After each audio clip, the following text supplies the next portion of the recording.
Alors toujours dans notre quête d'un archer droit, je te propose, après la vidéo sur la flexibilité du poignet que je te mettrai dans la description, je te propose aujourd'hui de nous intéresser à l'avant-bras. Alors déjà qu'on soit bien clair sur les termes qu'on va utiliser dans cette vidéo.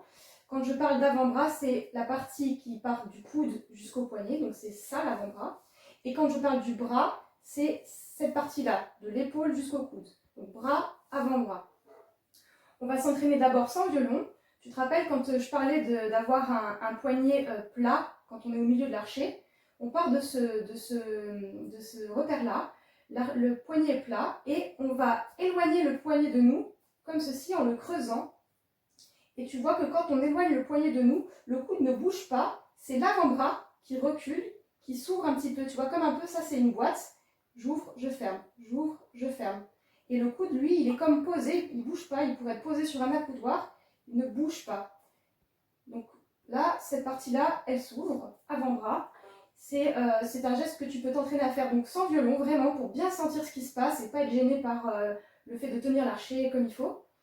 Et là, une fois que tu sens ça, normalement, il y a un petit muscle qui est sous le coude qui doit un tout petit peu tirer. C'est un tout petit étirement quand tu es à l'extrême pointe, en fait. Ça correspond à la position que tu as à l'extrême pointe.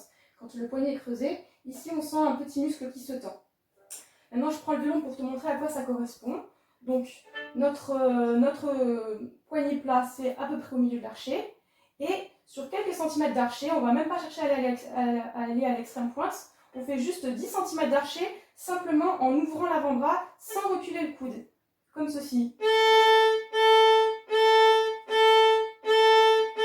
J'insiste sur sans reculer le coude, pourquoi? Parce que la plupart des personnes qui ont l'archer qui dévient sur la trajectoire, c'est parce qu'en fait, même toutes les personnes, c'est qu'on recule le coude. C'est à cause du coude qui se recule en tirant. Le coude, il se recule que dans la première moitié de l'archer, au talon, du talon à la moitié. Et après, c'est l'avant-bras qui s'ouvre. Le coude, à partir du milieu, il ne bouge plus. Il reste à sa place. Donc là, ce que je te propose de faire, c'est de ne travailler que la partie où le coude ne bouge plus. Donc on part du milieu, on va à la pointe et on revient. Si tu veux, tu peux même t'entraîner soit en posant ton coude sur une surface, si tu as la possibilité d'avoir une surface à la bonne hauteur, comme ceci. Ou sinon, tout simplement, tu te mets contre un mur ou contre une porte. Tu poses ton bras contre une porte pour empêcher justement le coude de reculer. Et tu fais ces 10 cm d'archet qui peuvent t'aider vraiment à prendre conscience de cette ouverture d'avant-bras qui n'est pas facile à sentir avec l'archet et le violon. C'est pour ça que je t'encourage vraiment d'abord à t'entraîner sans le violon. J'espère que ça te sera utile. Dis-toi que c'est des choses qui prennent du temps à ressentir. D'abord, il faut les comprendre, après les ressentir sans violon. Et après, on les sent avec le violon et ça vient vraiment en se rappelant ça régulièrement. Ça prend du temps. Je te souhaite bon courage. À bientôt.